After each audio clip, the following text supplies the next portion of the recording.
thank you all for coming today. I'm Jenna Anderson. I am the Director of Programs for the Northeast Indiana Early Childhood Coalition. Some of you may also know me as the Thrive by 5 Early Childhood Coalition Coordinator for LaGrange and Noble counties, and I am still that as well, at least for the short term. We have a lot of transitions going on with the region, so we are looking to see what kind of position is needed in the county before we take that off my plate. So I am recording this webinar, as I said, so that anyone who's not joining us today will be able to view it, and you can go back to view it as well if you would like.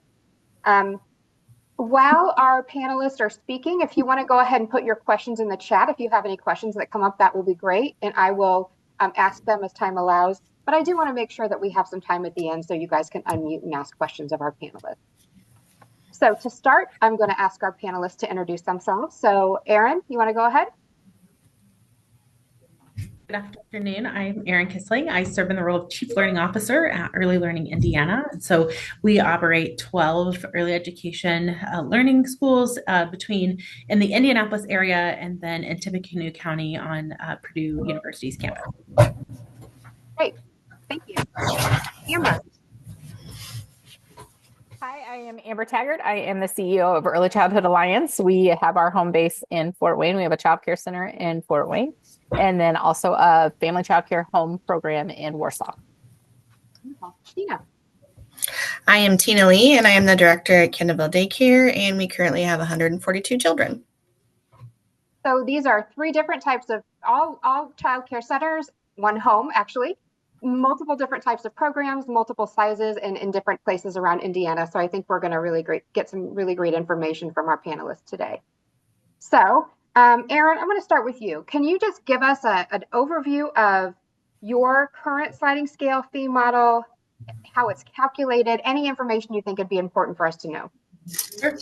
So I think it might be helpful just to start with why we introduced a sliding scale fee. And so we strive in our program to have a diverse group of students. And economic diversity is a part of that consideration. And so historically, we've had like a 40-20-40 sort of balance between 40% of our families being full pay, around 20% of our families receiving what we call TAP or tuition assistance program, and then 40% of our families on some sort of subsidy like CCDF or On My Way Pre-K.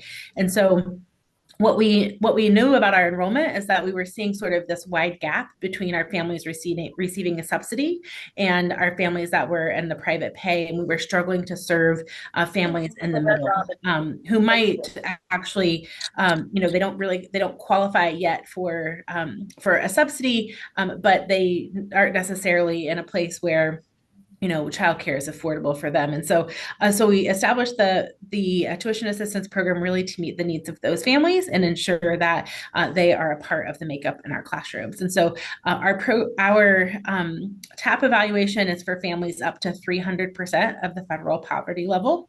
If you're at that higher end of TAP, it's about a 20% discount on on tuition. And if you are sort of at that lower end of you are getting a 65% discount on tuition. And so the family's responsibility there is just 35% of the full rate. And so we also think about TAP in the concept of the budget, because more families come to us than we can actually serve. We have to be able to still pay our team members, make sure the lights are on, all that jazz. And so each one of our buildings sort of has a TAP budget that is looking at how many children at a discounted rate is affordable for the budget of that building. Wonderful, thank you. I know there's a lot of facets to having a sliding scale, and definitely having the funding to be able to cover it is one of those things that we'll want to talk about. Amber, how about you share a little bit about what ECA is doing? So ECA, prior to my arrival 2.5 years ago, was looking at, as families came in, if they met the certain criteria, they qualified for a sliding scale. Difficult part of that was it was an ongoing process, and in ensuring that you have the funds to support that, they didn't align all the time. And so we weren't necessarily making fiscally responsible decisions for us or for our families. And so we looked at the sliding scale model that we had, as well as how we were assigning those dollars that we did have to share with families. So the sliding scale that we had the different bands as a traditional sliding scale would. Unfortunately, when we started looking at the equity of it, those who were at the lowest part of the sliding scale wage span were paying the largest percent of their household income. And so we were trying to figure out how to make sure that we were equitable across the board in order to make sure that as many families could have access to that as possible. So we gather our scholarship dollars and determine our scholarship dollars, and we assign scholarships now one time of the year, and that's during the re-enrollment process in October. We then, if a child moves out, if a child qualifies for a subsidy, we relook at those funds again, but then the goal of saving till that next year so that we can guarantee a year's worth of scholarship at a time. The scholarships then we have, with the dollars that we've had, the tuition assistant, we've been able to meet families 400% of the federal poverty level and below for 2 years in a row. And our goal is that families never pay more than 20% of their household income for childcare tuition. And, you know, we all sit here and say, holy smokes, 20%, but that's the nature of where we are, right? And we looked at, was it feasible for our organization to be able to support with it only being 15% of annual tuition? No, it's not. And so we were not able to. So we settled on 20%. What that means is, for instance, we just had a family who is in our young pre-K class. They qualified for scholarships. Their family did. So they pay 20% of their household income. They just had a baby who then became one of our infant children. They pay no more. It's not 20% of tuition, it's 20% of their household income. And so with that, they're able to start infant care. We knew, obviously, 9 months, child is coming. So we knew that that child was coming, and we were able to allocate those scholarships dollars for that family. So they are covered. Wonderful. Yeah. 20%, when you think about what the affordable cost of childcare is nationally, they say 7%. I was working with a program they're starting and they're like, we want to get this down to 7%. And they realized how absolutely impossible that is. The fundraising would be insurmountable to make sure that they were covering that cost. So we understand how hard it is to get those costs down. So we appreciate what you all are doing to try to make it more affordable. Tina, how about you at Kendallville Daycare? Sure. Our sliding scale is pretty simple. Originally, it was set up to align with the CCDF rates plus a small percentage. When they changed the rates in this last session, we did not raise our tuition to those rates because some of them are incredibly high for us as a higher rated Paths to Quality licensed center. So we've just kind of kept the model that's been going for years and years. And then we do just a modest, basically a 2 to 4% tuition increase every year. And that's how our sliding scale gets increased. It amounts to between 30 and 30% of what they can afford. And it's all strictly by income. And we start at 40,000 as our base, and we go up to 70,000. So we only give 4 discounts, and it is within certain ranges of their income. If they're below 40,000, we refer them to either TriShare or CCDF. So we've had a lot of success there. Half of our children are on CCDF. And we only have 2 families that even utilize our sliding scale. So we're very fortunate that way. I will say that with this waiting list for CCDF that has become an important issue, we probably are going to have to make some adjustments in the next year, simply because of the income levels of the people that are trying to get assistance. So that's something we'll have to look at the next year, but we're just very lucky right now that we only have 2 people that use it. Absolutely. And Tina did mention TriShare, and some of you may not know what that is. So I would just want to share for just a minute. Here in Noble County, we have 2 years ago, actually, we instituted a TriShare program for Noble County. That was funded by our Noble County commissioners. The only stipulation they put on the funding was that the people who were accepting the benefit had to live in Noble County. So it split the cost of care between the county funds, the employer, and the employee. And now that program has done what we hoped it would do. It's proven successful. And now the TriShare program is expanding regionally. So is it okay if I connect you with your Gmail? If you're in Northeast Indiana, we are just now working to launch the regional TriShare for Northeast Indiana. So that is through the Northeast Indiana Early Childhood Coalition. And we are onboarding some of our early adopting employers right now. So you'll be hearing more about that very soon. And if you're not already on the NEIECC email list, I encourage you to do so. Our website is neiecc.org. I'll put that in the chat here in a moment. And you can join that list to learn more about what that TriShare is going to look like. So some of you kind of alluded to this, but we have to make sure, we obviously need to support our parents with affordable childcare, but we also have to make sure that we are covering our budgets. So I want to ask our panelists, how do you, as a leader in your program, ensure that you have the funding to do that? Now, Erin, I know you mentioned that each center has a budget, each facility has a budget. Do you have to do any fundraising to cover that? We actually made the strategic decision about 6 years ago to not fundraise for tuition support, but to build it into our budget to have a percentage of children who were receiving a discounted tuition. And so we knew really just from our fundraising history. I mean, our organization is 125 years old. We've been a long time fundraising for tuition supports, and it was becoming really hard to get donors to commit to that, and the cost continues to rise. And so, we just made an organizational decision that we were going to think about our TAP bucket, our tuition assistance bucket of funds, as being self-funded, and we were going to raise funding.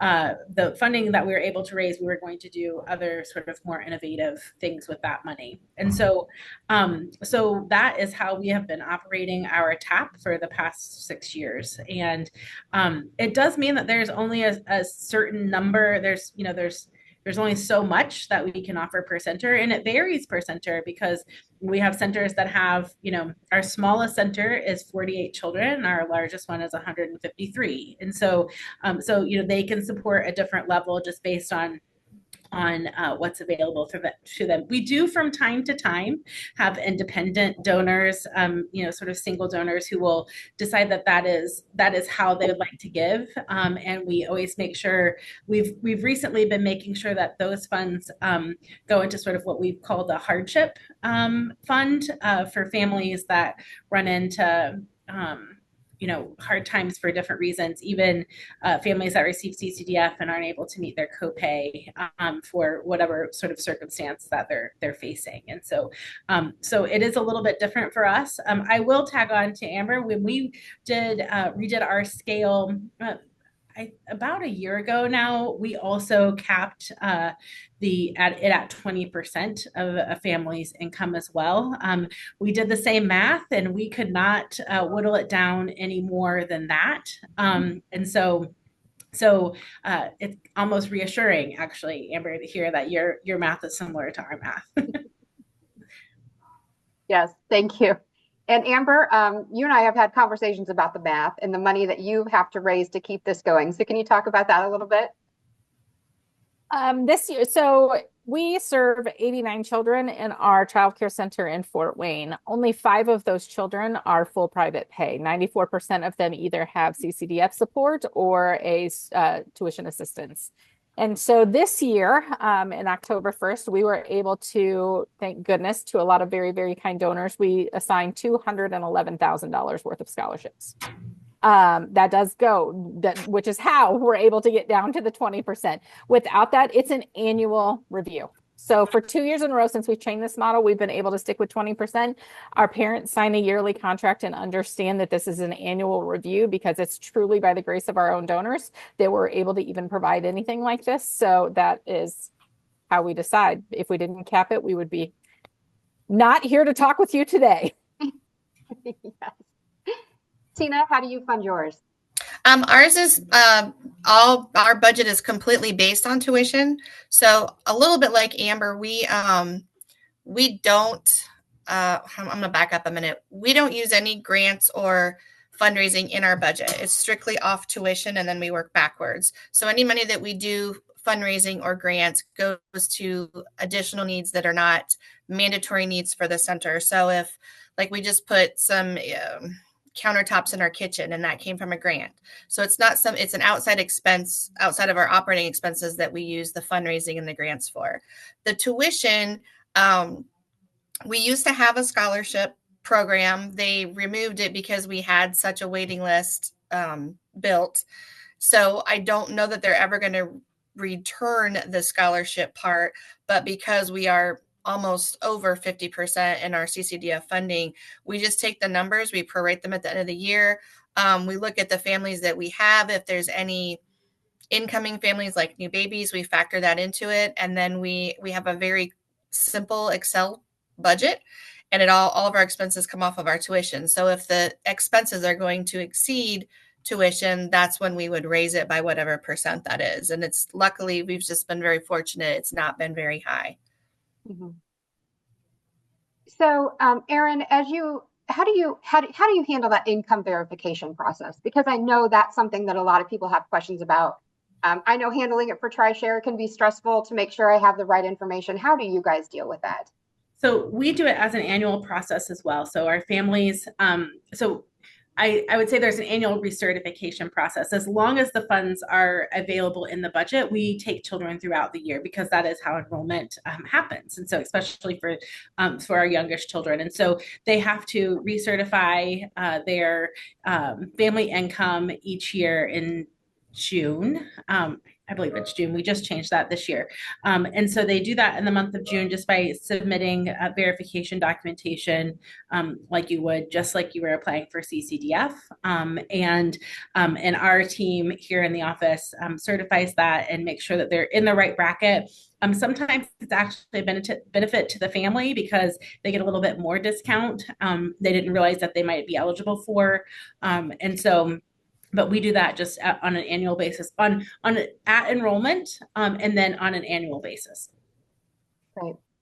Amber, how do you handle that income verification? I know you do it once, right? Once annually. Yeah. We review once annually, and families provide a month's worth of evidence for their household income.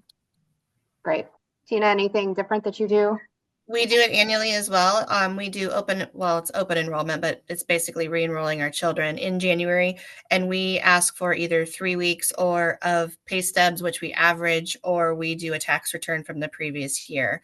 And I also I totally forgot to mention earlier, if we have a family who shows that they're struggling, like we have a policy that if you go X so many days, you can't attend if you don't pay. But if I see they're struggling, and this literally just happened a couple weeks ago, it's kind of like, I think it was Erin that was saying, we look at their income and they may have changed jobs and not told us. And if they're not financially meeting the requirement, I will go to them and say, well, either resubmit or let's try to get you approved. Maybe they didn't know about CCDF or came late in the year. So we do try to help them that way, which Jenna knows from me sending her more TriShare people. But yeah, that's another form of the things that we do to help them with the sliding scale. Great. And I'll open this up to all the panelists. Tina has mentioned CCDF, and with the challenges that CCDF is facing with funding and wait lists, do you guys foresee that impacting, or have you already seen it start to impact the tuition assistance that your parents are needing? We haven't seen the impact yet, but we do anticipate that it will have an impact on us here in the future. And so as we get into the spring, especially into next fall's enrollment, and so we have actually already started talking with our board about what that might mean for our ability to support families, and if we need to think differently than we have been thinking for the past 6 years when it comes to certifying families for tuition assistance. Okay. I can answer that, and I may speak to a question I think that just popped up in the chat. So I'll speak to the question first, and then I'll try to remember what I'm supposed to say on the other one because I just blanked. But the question, I got distracted by the question in the chat. As far as what do we do if there's a sudden life change or life incident within a family, is that we do recertify at the moment just to make sure that we can. If we have dollars that we have assigned for a scholarship and now a family has moved to receiving CCDF support, we do hold on to those funds in the event that something like this would happen. Those dollars had already been allocated, so we reserve them in order to possibly help somebody who is in a moment of need for scholarships. And then remind me what the other one was. I'm sorry.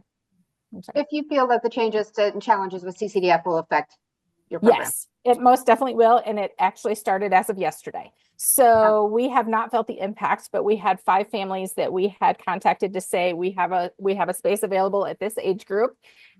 Essentially, our wait list was a struggle because in enrollment, you take someone off the wait list, they take a few weeks to figure out if they're going to take it or not. You wait for that, and then next thing you know, they say no, we're no longer in need of care or can't, and you end up losing some time based on that.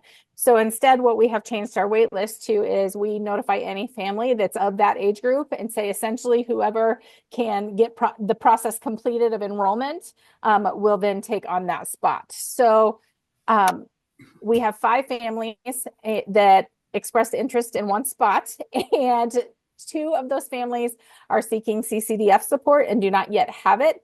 And so now we're trying to reframe our minds of, should that family be penalized? They need care just as much as the others. Should that family be penalized by having to potentially wait? And how do we define wait? What does wait even mean at this point? So trying to see for those families who definitely need care, how are we also sensitive to that wait? Right. So to be determined, and I can let you know, hopefully soon. Yeah. Tina, I think we've talked about this a few times. You're seeing some challenges already. Yeah, we've had massive challenges. It's kind of a threefold part. So we first identified a problem because we had a family who was very late to do her renewal and was trying to do it same day, which often happens, we know. We're helping her through it, and they got the information in. They're like, well, you're on a wait list. And then of course, everything came out about the state and all that. So we kind of have, like I said, 3 things. So for this family in particular, she works here locally. So I said, we'll hold the spot.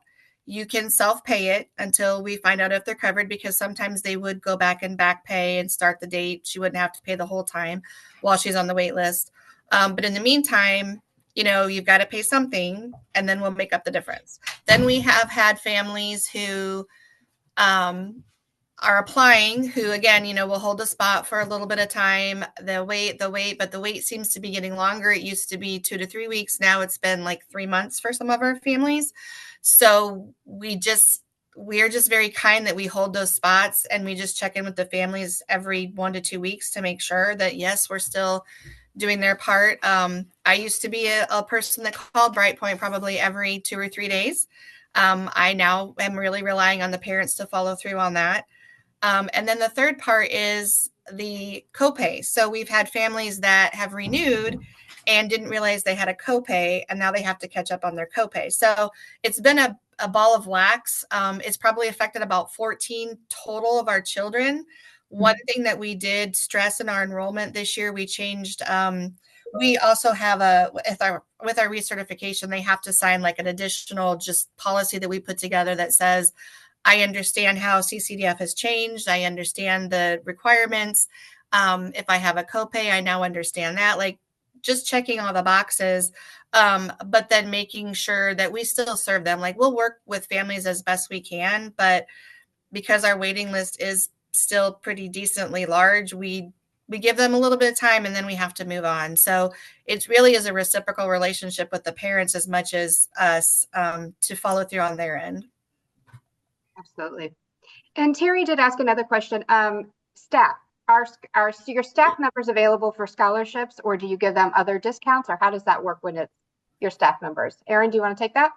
Yeah, so our staff, since the change in CCDF eligibility for childcare workers became categorically eligible, if they have children, we do require as a part of getting the benefit that they apply for CCDF. They don't all get CCDF, and now they're a part of the wait list as well. So we do offer as a staff benefit a percentage of tuition, a percentage discount of tuition. It does depend on sort of your tenure with us. And so I think it starts at 40 and in the end, it might be a 60% discount. And so, or something, those are close to the numbers. And so, but they don't tap into our TAP bucket. And so, because we're sort of using, a different benefit for that group of people. Amber or Tina? We're very similar. We also require our employees to apply for the scholarship funding if possible through CCDF. If they do not, which we only have 2 right now, and they both did not qualify, we have a pretty reasonable employee rate for our staff. Okay. Amber? We also have 2 right now who have children with us, and neither of them qualified either, Tina. So I hear you. What we have done is, yes, they do have a percentage discount with services, but that does tap into our scholarship dollars. Okay. So Erin, what do you think are some of the biggest challenges with your program? Is it the budgeting? Is it the vetting parents and income verification? Is it having to turn away parents who may need the help and you just don't have the funds? Yeah, I definitely think that's the hardest part, is not being able to have, every parent, add an affordable rate. I think, like we talked earlier, 20% is still a lot, right? Whenever you're only making, 36,000 a year or something. And so that's, slicing the pie pretty thin. And so I think that's probably the hardest part. We would love to be able to do more. We're just, only in the position to do as much as we are right now. Great. Amber, what do you think is most difficult for your program? It's easier to provide high quality childcare than it is to provide affordable childcare. Right now is that telling parents what the tuition is and then knowing that it isn't affordable for their family. And so you can have a great, for lack of better words, a great product and service right there, and yet you still can't make the ends meet. And I think that's what's really difficult on both sides, both as an employer and as a community member. And Amber, let me kind of follow up with that, because we do have a lot of programs now that are talking about increasing the rates to cost of care. And I know that you went through that not too long ago. It's still fresh in your mind, I'm sure. Yes. Kind of talk about how that process went, and the conversations you had with parents. I mean, I think you said you only have 5 full pay families. Is that correct? Correct. Okay. So how did that process go when you guys decided to change your rates to cost of care? It was a put the word out and hold your breath, pretty much was what it was, because in order to keep our doors open, I have to pay our staff. I have to pay our staff wages that will keep our quality staff there, which is way easier said than done. And so I think we did lose a few families based on the increase. However, many are very understanding. I think it helps that, only 5 of ours are full pay, correct? So our home program in Warsaw only charges true cost of care. Our Fort Wayne facility is slightly off now, but a home program, and we charge more than what other programs do in the area. But we're blessed to have a corporate employer who partners with us and who also believes in that and is a very good voice out there in the community for us. But it does make sometimes those spots harder to fill. But that's what we need in order to make sure that we're a viable, reliable business. I do want to clarify true cost of care. So I know that means different things to different people, but in this case, Amber, does that mean what your CCDF reimbursement rates are? No. Okay. In our Fort Wayne program, in the center program, yes, it does. It costs us more than it does to charge CCDF rates. So we are slightly off of our true cost of care right now. Okay. But in Warsaw, it is significantly more than what a true cost of care or what a CCDF reimbursement would be for a level 3 home program. So when some programs do move to true cost of care, some of them are using those CCDF reimbursement guidelines based on their path to quality level and their program type. Others are taking the steps to figure it out themselves, so they truly know what their cost of care is. So thank you for sharing that, Amber. I appreciate that. And we do calculate exactly what that cost of care is for both of our programs at all different age levels. So if anybody ever wants to try to delve into them themselves, we've created quite a spreadsheet that helps do that. And we've actually stolen, I think, from Launchpad has a great spreadsheet as well. So there are people that will help you quantify that if that's something you're interested in doing. And do you calculate that based on classroom or centers as a whole, facilities as a whole? We specifically speak of our program. So we calculate it as the center where it's located, and we have a separate for our home program. Okay. People do that differently as well. So I wanted to check on that. Tina, what do you think are the biggest challenges that you face? I think ours is the gap of consistency with the CCDF coverage. I was going to give you just a couple of examples for this. So when we compare our rates to true cost of care, our preschool rate is pretty close. It's within $50. Our toddler and our infant rates are a lot farther apart because we get reimbursed a lot more for those. So that aligns okay. But then when you have parents who are applying for help, we know that they can't afford our rates. They're applying for help. In the last week, I've had a mother of 4 who makes $20,000 a year be turned down. Then I've had a single mother who makes $30,000 and has a brand new baby turned down. But then I have a family of 4, both parents work, make more money than I do, and they have full coverage for all of their children. So I think our biggest challenge in helping the families is finding that model of where they fit in the sliding scale and what's going to be best for them to be affordable. And I don't know that I can ever do anything other than complain about how to close that gap and make it more even across. But that's just the hard thing, is just looking at the parent's face drop like, oh, I have to pay that. And you're like, well, let's see what we can do, right? We want to help you. We know you need care. We know something didn't work somewhere else and you came here, so we'll do what we can. But sometimes it's really hard to just look at a mother in the face who's trying to decide whether to pay childcare or buy diapers. So it's just really, that's the biggest challenge, I think. Yeah. And I know we've had a similar struggle in Noble County, and I think we might face this regionally as well, because we have families applying for TriShare who, based on the information they've provided to us, they should qualify for CCDF, but they don't. So we have to ask the question, have they truly provided us with all the information? Has CCDF made a mistake? Where is that disconnect? Why is the information not fitting where it feels like it should? So I think that's going to continue to be even more difficult moving forward for sure. I do like Terry's next question because it's kind of aspirational. If you had a bucket of money, what % of household income would you like parents to pay for childcare? I'm happy to tackle that one to start with. I think it's an interesting question because as I understand it, really that 7% marker that we often hear is made up, right? It was just what somebody said. I think this sounds good, and we've kind of been running with it for like decades. So I think, ideally, less than 7%, right? That, maybe it's 2 or 5%. So that they aren't sort of put out by the fact that their children need a place to be healthy, safe, and learn and grow while they are making an income for their family. And so yeah, if I had all the money, I would love to make it free and us be able to do the highest quality of work. But I think, thinking that that's probably not what's going to happen, and try to be a little more realistic, but staying in between that, 2 to 5%, I think would be amazing for families. Mm-hmm. Amber? It's funny that you say that. I was thinking 5%. I think there's value in having families invest in what we do, as professionals and being a partner in it, right?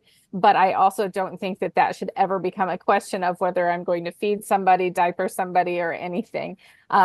It's kind of like a pay it forward in my mind of, how can you're caring for my children, you're investing in my children. How can I pay that forward and say thank you? Gratuity at a restaurant is 20%. That's still not what we want for childcare by any means. So 5% is immediately what came to my mind. Good. Tina, any different thoughts? No, I mean, the only thing I would add is that I'm a huge advocate for universal childcare, but we won't go down that road. And I think when you think about families that have garnishments, I mean, they're only allowed to take a certain % of their disposable net. So how can we ask families to pay that or more if they have to pay a garnishment on top of everything else? I think it's just a really difficult number to come up with. But yeah, I would agree with the ladies that 2 to 5% would be wonderful, but let's try to make it free. Mm-hmm. And thank you, Terry, for all the questions. These are fantastic. She asked if any of our communities have any diaper banks, or what about other supports that you recommend for your families? Erin? Yeah, there are a ton of supports that we recommend for our families. We do here in Marion County have a diaper bank that works with, especially with our early Head Start families. And just before Christmas, actually the diaper bank had a large surplus that they couldn't store. And so they brought trucks to our centers and families were picking up diapers it was pretty cool for the families. And because it was also unexpected, we just got a call and they were like, hey, is it cool if we stop by during drop-off time? Yep. Nobody's going to turn that down. So, but we also have a list of inventory of where they can find a clinic, mental health services, those sorts of things that we know families are often coming to us with. I think the other thing that's really helpful is that I've lost my train of thought. The other thing we try to do with our families is just make sure that we're keeping their wellness in mind as well, and that where our teachers understand what's happening in their lives and can help connect them to the resources that they need, and sort of relieve us as early educators of having to solve all those problems, but to better use the community resources that are available. Mm-hmm. And Anne has put some resources in the chat for any of you who are in or around the Indianapolis area as well. Thank you. Amber, what do you have in your community that you really help support? I love that Anne put that in there. And I thought if other people know already what some are in their area, don't hesitate to put them in there. It does Healthier Moms and Babies serve regionally, or is that solely in Allen County? I think it's regionally. They're regionally, yeah. They actually have a small bus that they take and deliver, and they will set up shop somewhere. If you follow their social media, you'll know exactly where they're at. I think they gave out over 350,000 diapers last year alone. And so that is pretty incredible. There are other organizations too that, like Erin said, partner with other services. And so if families access services, then they have access to this pantry of items that are available for families, and diapers oftentimes come as a part of that. So I think it's just really knowing there are even food pantries in our community that have diapers as an accessibility piece for families. But there are a lot of them, and I guarantee I only know probably 33% of them. So that's why I was intrigued by if other people had things they wanted to throw in there. Great. Tina, what about our community? I would agree with both ladies. Like, I would definitely start with Brightpoint as a service provider to get you the help. We have a kind of just an internal thing we do here with our parents. We call it like the bring it here or leave it situation. So if their children age up and they're done, like I literally had a mom bring 7 boxes of diapers in this morning because she had gone out to Costco and bought a lot ahead, and that child just had a growth spurt, and she brought them all here so somebody else could take advantage of that. So we do a lot of that. We also have a couple of pretty regular annual community donors. And that's one thing that they do is they're like, who needs diapers the most? And so around the holidays, I had a mom that had a new baby, and they brought 6 months worth of diapers for that family. So we're very fortunate that way. But yeah, it's just knowing your community, and I cannot, Jenna, you'll have to help me.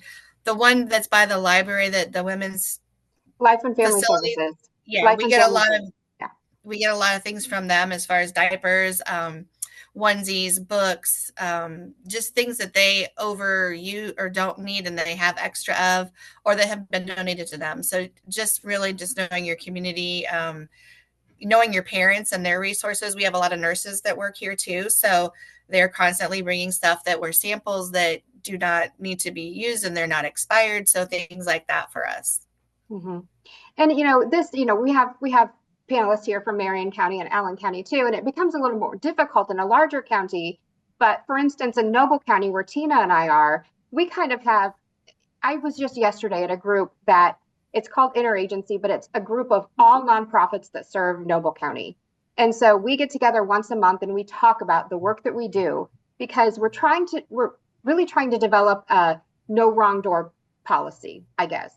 So if you are struggling with something, you can go to any of these nonprofits in the county and they will be able to connect you with the services that can benefit you. So I get calls all the time from people who visited Common Grace and they're looking for childcare or they need childcare assistance. So like I said, more difficult to do in a larger county, but a lot of times community foundations get calls, and community foundations as funders are really well connected with the nonprofits in the community. So if you're unaware of what's available in your community, or you're struggling with a parent question or something a parent needs, a community foundation is always a really great go-to to find those resources for sure. So Terry did mention that there are limited operating hours. I agree that that can be an issue, especially as you're dealing with volunteers and the hours that they're available. And we know we have a lot of parents that are working different shifts or working long shifts. And so definitely accessing those services can be a challenge for everybody. We have problems in Noble County, I know, with transportation, with some unreliable transportation, no public transportation. So, getting families from one side to the other of the county can be very difficult to access services sometimes. So I want to open it up for discussion or questions. Does anyone else in the group have any questions? Terry, you got anything else? Bring them up. Feel free to unmute and ask questions as you'd like. Or panelists, is there anything that you feel like we left out? Hey, Jenna. Yes. One thing that we did add to our policy this year, which I don't know for different facilities, but we actually had to add a holding fee, which they've never done in the 50 years they've been in business. And it's simply because of the things that we were experiencing with children waiting on CCDF vouchers and the number of waitlist children that we have. So it's a very, very small fee. It does come off their first week's tuition, but that is something to consider when you're doing budgeting and trying to get that magic number for a sliding scale. We've only instituted it on January 10th. So we've already had 2 families that have committed that aren't here yet. But we have to know that they're serious, especially if they are waiting on a voucher. So. Yeah. I mean, you guys touched on this too, ideally would we be able to someday maybe give everybody free childcare? Wouldn't that be amazing? But at the same time, you have that argument that parents have to have a stake in it. They have to understand that childcare is a profession, it's quality, it's necessary. So yeah, being able to put some money down so they have a stake in it is going to be critical. Absolutely. I did have a follow-up question, and the reason there were so many questions today on my mind, and all the information you guys shared so good, is that we're having a conversation that's moving along quickly about a community-wide scholarship program. And it looks to be quite large, but as you know, if 30-some families need 211,000, a large number doesn't go very far, but this is in the millions. So I wondered if anyone has been engaged with a sliding scale initiative countywide. This would be throughout St. Joe County. Well, I don't know if Julie Garber can hop on, or if she doesn't mind me putting her on the spot.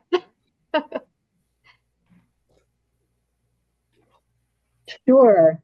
Hi, Julie. Hi. Hi. I'm here with Jody Olinger, who helps with this project. I've probably described this ad nauseum, but Wabash County has done, it's sort of a modification of the Tri-Share. We did a $2 million campaign to raise money mostly from the business community that's affected by childcare, lack of childcare. And we that's a two-phase project. In the first phase, we used resources from that fund to raise wages for our childcare workers without raising fees at the programs. And we simply paid the difference between what they were making and up to a floor of $15. Did anybody go higher? We told them if they thought they could sustain it, they could go higher than 15. But everybody's working toward that $15 floor for licensed, credentialed teachers and assistants. And then we're just about to move to phase 2, where they know that they're going to have to raise rates in order to maintain more compensation. But what we're going to do is offer them operating money. And we're not sure yet, probably a minimum of $50,000 per program, and asking them how they would discount rates for the middle group, not the CCDF qualified families, but because we like all of you have this situation where our less well-resourced families are subsidizing care for wealthy families, and we don't want that to happen. So I'm trying to create a method by which they have to get closer to the cost of care, either their cost of care or the CCDF cost of care market rate, and then use this operating money to discount the middle. And I'm giving them a bunch of options. They could lock in rates for families. So a family would start, and for 4 or 5 years, they would pay only what the rate was established the year they started. So they would be guaranteed no increases. The families the next year would pay a new set of increases. They could use the 7%. Families pay 7%, and if they fall between 150 and 300% of poverty, they would pay just 7%, and the discount program would pay the remainder. What were the other things on the list, Jody? They could pay one established rate, but discount the middle. Yeah. Thank you, Julie. So I want them to have some agency to decide how they're going to meet that need in the middle. Yeah. Because I think the lesson here is there's not one right way, right? I mean, everybody has to develop what's going to work for them in their community. And I applaud the communities that are looking at this as a community issue and doing what they can to make childcare more affordable. So that's incredible. Julie, I know you've been doing this for a long time. Terry, it's so great to hear that St. Joe is working on it as well. Fantastic. Does anybody have any other questions?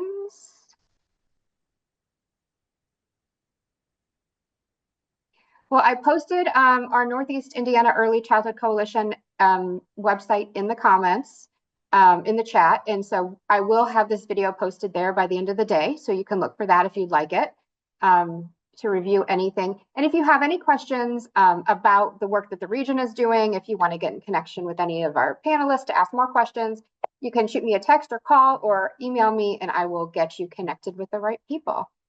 Okay. I appreciate everybody so much for coming today. Have a great rest of your day and a great weekend. It's not snowing where I am, so I hope you're all safe as you travel home where you are too.